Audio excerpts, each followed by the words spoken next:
Esta es la historia de Robert Gabriel Vargas Taveras y del dolor de sus padres, que están clamando por justicia. Han encontrado innumerables obstáculos para conseguirlo, desde la fiscal, desde los abogados anteriores que tuvieron, la poca ayuda que han recibido, para no decir mejor dicho, ninguna ayuda recibida por el centro que cometió este hecho.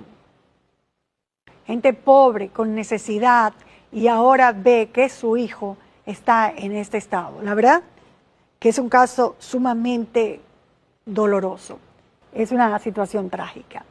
Vamos a ver el desarrollo del reportaje y luego la entrevista con el anestesiólogo y el director de donde lo operaron al niño, la clínica del Centro Clínico Jefferson. Son pullitas que tiro en todos los videos. Mi niño era una persona. Wow. 2 años y 9 meses atrás, la vida de Robert Gabriel Vargas transcurría como la de cualquier niño de 11 años. Vivía junto a sus 2 hermanos menores, sus padres, Gabriel Vargas, chofer de una empresa, y Juana Iris Taveras, en el barrio Duarte de Herrera, antigua Cañada de Guajimía. Robert estaba estudiando, él estudiaba, estaba en 6º grado. Era un niño estudioso, muy alegre, jugaba deporte. El 11 de agosto a las 2 de la tarde lo llevan al centro médico Dr. Jefferson por un dolor de estómago que ya tenía con él 2 días. Yo lo llevé por el lado de emergencia y yo lo llevé normal, me lo chequearon, me le hicieron un análisis, me le hicieron una sonografía. Transcurrió un pequeño margen de tiempo y el cirujano de turno, doctor Francisco A. Garcés, acompañado del anestesiólogo Ernesto Rafael Pérez Aristí, diagnosticaron apendicitis mediante una sonografía y tomaron la decisión de someterlo a una cirugía. Entonces el anestesiólogo, cuando va donde el niño también, están los dos juntos, lo mira, me salta, sí, que hay que operarlo. Procedieron a la intervención, que según los especialistas solo sería unos 5 minutos, pero se extendió por casi más de 1 hora, generando desde ya incertidumbre, sobre todo por la actitud que tenían los doctores al salir del quirófano. Su cirugía salió bien y me enseña el apendicitis. Mire, cuando él me dice eso, digo, pero esto está extraño, porque si ella le hizo su cirugía, porque él tiene que decirme que su cirugía salió bien. Definitivamente no salió bien. Según el parte médico, presentó broncoespasmos y parada respiratoria con intubación endotraqueal. Explicó que el abuelo del niño logró entrar al cuarto donde estaba y se encontró con esto. Lo tenían de lado y le estaban dando en los pulmones, así como dándole así y ventilándole manualmente. Cuando mi papá ve eso, se riega. Yo me asusto, yo me pongo nervioso. Entonces sale el doctor, no, que usted no puede estar acá, y comienza a discutir con mi papá. Mi papá le dice que si el niño se muere, ellos van a tener problemas. Ellos recomendaron sacarlo para otro hospital, en una ambulancia con ventilador, porque no había ventilador de niño. De acuerdo a los padres, el niño fue sometido a cirugía sin el centro tener los equipos necesarios, es decir, ventilador mecánico o un desfibrilador. Eran casi las 11 de la noche cuando lo trasladan del centro en una ambulancia privada con oxígeno, en la que fue trasladado a la unidad de cuidados intensivos de la Plaza de la Salud. En lo que vamos del trayecto, cuando llegamos a la Plaza de la Salud, lo van huyendo. Cambian el tanque, porque en lo que iban cambiándole siempre ellos iban llenando el otro tanque, porque tenían varios tanquecitos. Al realizarse un estudio físico 4 días después, el niño no tenía respuesta verbal, no respondía a órdenes simples como abrir los ojos, apretar la mano, solo respondía a estímulos dolorosos. Duró 7 días en intensivo. Yo le digo, me pego al niño, yo siempre le decía, papi, soy yo, tu papá, háblame. Cuando el niño, le digo yo así, el niño grita. Tira un grito, guay, gritó, que los doctores se quedan sorprendidos porque nunca hubiera tomado esa ración en los que estaban allá. Él no hablaba, no decía nada. Al ser evaluado aquí, se diagnosticó secuelas neurológicas secundarias a encefalopatía hipóxica isquémica, un tipo de lesión cerebral causada por falta de oxígeno, que puede producirse como consecuencia de no vigilar la respiración del paciente tras una intervención quirúrgica. Ellos fueron un negligente médico porque ellos primero se lo pasaban de anestesia. Y aunque lo hubieran pasado de anestesia, si hubiera visto ventilador de oxígeno, su cerebro no colapsa. En vista de la condición del niño, tras durar 16 días ingresado, le indican realizar electroencefalogramas de control, citas de seguimiento con neurología pediátrica y mantener un esquema terapéutico de fisiatría. Ruéguenle a Dios y pídanle a Dios que él pueda tener movilidad en su cuerpo entero, que nosotros no lo vemos así. Nosotros lo que vemos es que el niño va a quedar toda la vida así. Eso para ellos todo el tiempo estaban errados, que mi hijo no iba a tener movilidad. Ahí inicia otra etapa del calvario, empezando porque el niño solo comía mediante sondas. Acostado en la cama, sin responder absolutamente nada. Él comía por un levín, era ensure, comida licuada que él comía. Él no comía por la boca. Casi 3 años después, a sus 14 años de edad, el estado no ha variado de manera significativa. Y si él le duele algo o tiene hambre, él se pone la mano en la barriguita y ya uno sabe que él tiene hambre. Si le duele algo, uno siempre le pregunta a él, Robert, ¿te duele algo? Él dice sí o no, eso es lo de él, sí o no, ya él no habla más de ahí, no sabe, no tiene palabra más de ahí. Sin ayuda oficial, sin ayuda clínica y sin ayuda judicial, no tienen dinero para tenerle un terapeuta. La desesperación y la impotencia es inaguantable. Ya yo estaba en una condición de vida que yo lo que quería era quitarle la vida a él y quitármela a mí. Digo, para que mi hijo no sufra.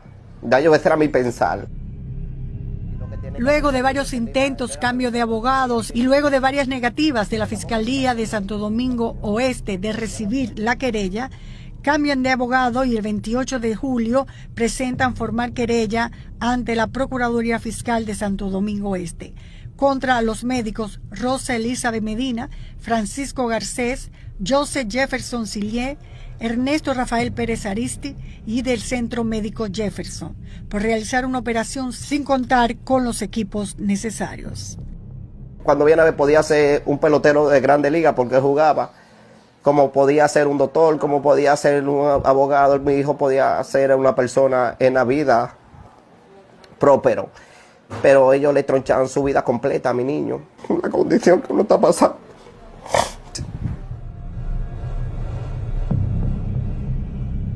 Mientras, esta ha sido la posición de los médicos y del centro donde fue intervenido.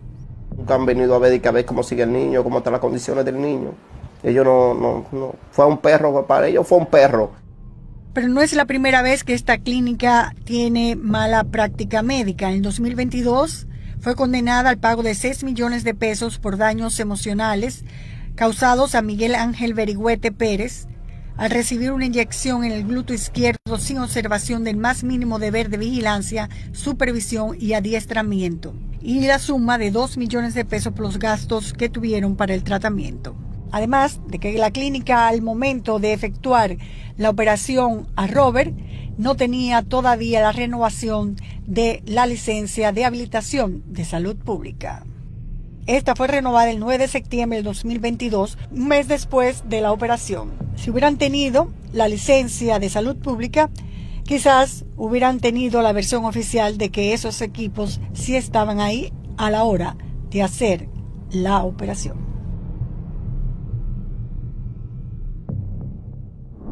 Ahora nos toca hablar con los médicos de este caso. El médico cirujano no quiso hablar.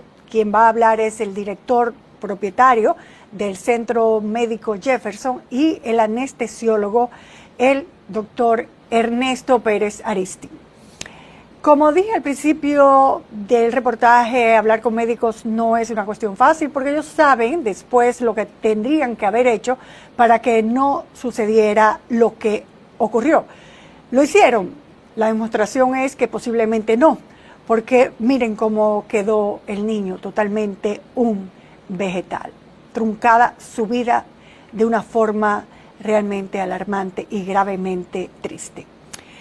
La actitud de Ernesto Pérez al principio, en el medio y al final fue una actitud de poca empatía, muy a la defensiva, como pueden ustedes notarlo en el desarrollo de la entrevista. Hubo muchas contradicciones entre ellos. Y vamos a comenzar quizás con la parte final, que nos da un claro punto de cómo están las cosas, cuando el dueño de la clínica nos dijo textualmente que el problema había sido de anestesia. Dentro de una cirugía, ¿cuál es el riesgo? La anestesia. ¿Dónde está el cirujano plástico? La anestesia es riesgo. Lógico, es decir, en todo el proceso quirúrgico del mundo, La anestesia el riesgo principal, riesgo. que es lo fundamental es Aquí fue la anestesia la que produjo eso. Pero es que usted está hablando, es que Fue la anestesia que produjo eso. No, fue la anestesia. Fue. Fue la eventualidad se le hizo.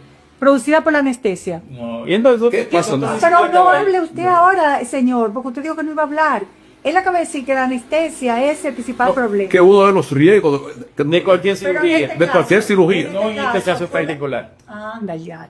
Pero eso es lo que usted estaba haciendo ahorita, que cada vez que yo estaba hablando. En cualquier cirugía. Pero ¿por qué usted menciona la anestesia si el señor de al lado suyo dice que no fue la anestesia? Es decir, yo no estaba ahí. Él no estaba ahí. Es que la anestesió. Claro. Pero el riesgo más grande en toda la cirugía Él lo sabe. que la anestesia.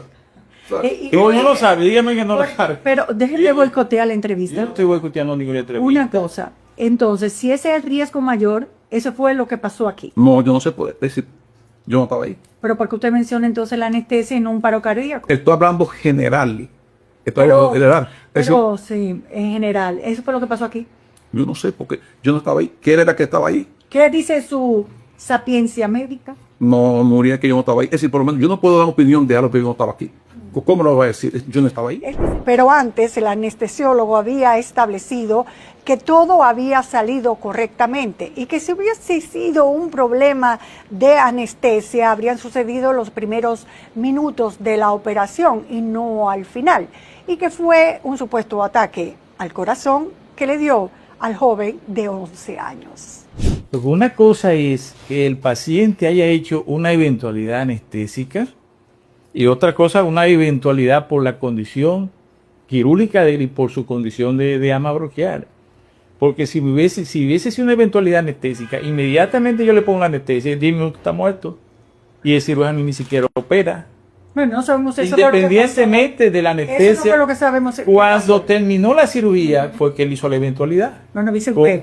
No digo, pero así fue. Dice usted. Porque si no la hace, tuviera en su casa, perfecto. Hizo la eventualidad y se supone que aquí debieron hacerle los primeros auxilios como de respiración. Yo lo que y lo que estaban era manual, con una bombita. No, estaba en cirugía, estaba en quirófano. No había, y por eso lo tuvieron que sacar de aquí, porque no había ventilador. ¿Por qué lo tuvieron que sacar de aquí si había ventilador? Pero bueno, mire, en un paciente en las condiciones que él estaba, porque ya evidentemente que ya tenía daño cerebral ahí, es un paciente muy complejo, multidisciplinario, muy complejo. Y yo entendí que se favorecía mejor llevándola mejor porque ese tipo de paciente tiene que tener servicio premium. A ver qué se puede Aquí no hay hacer. servicio premium, entonces aquí Sí, se hace una aquí- operación, hay una complicación y hay que sacar de inmediato al paciente porque aquí no hay, según lo que acaba de decir el doctor, un cuidado premium. Entonces, ¿qué se refiere usted con ese cuidado premium? ¿Qué no había aquí? A pesar de que dicen los padres que aquí no había respirador.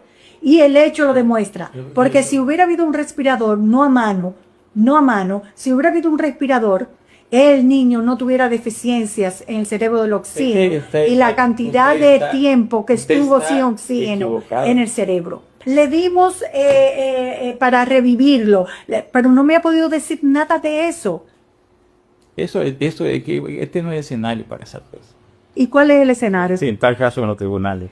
Dicen en la entrevista que era un caso de emergencia porque era una apendicitis con perforación. Cuando le digo que cómo llegaron a esa conclusión, si le hicieron un estudio sonográfico, al principio dijeron que no. ¿Dónde está la sonografía de ese niño? La sonografía que se le hizo. no se le hizo sonografía porque era una emergencia que había que operarlo. ¿Y cómo supieron que era un apéndice totalmente grave y gravísima cuando sacaron el apéndice? No. Y se te ve perforado todo. Y también por el cuadro clínico. ¿Cómo lo pudieron ver si no hicieron prueba para saber que había perforación? No, yo te lo digo. O sea, no hay que ser. O sea, cuando Cuando el cirujano lo saca, sale perforado. Usted no tiene que ser ni siquiera médico, no va a tener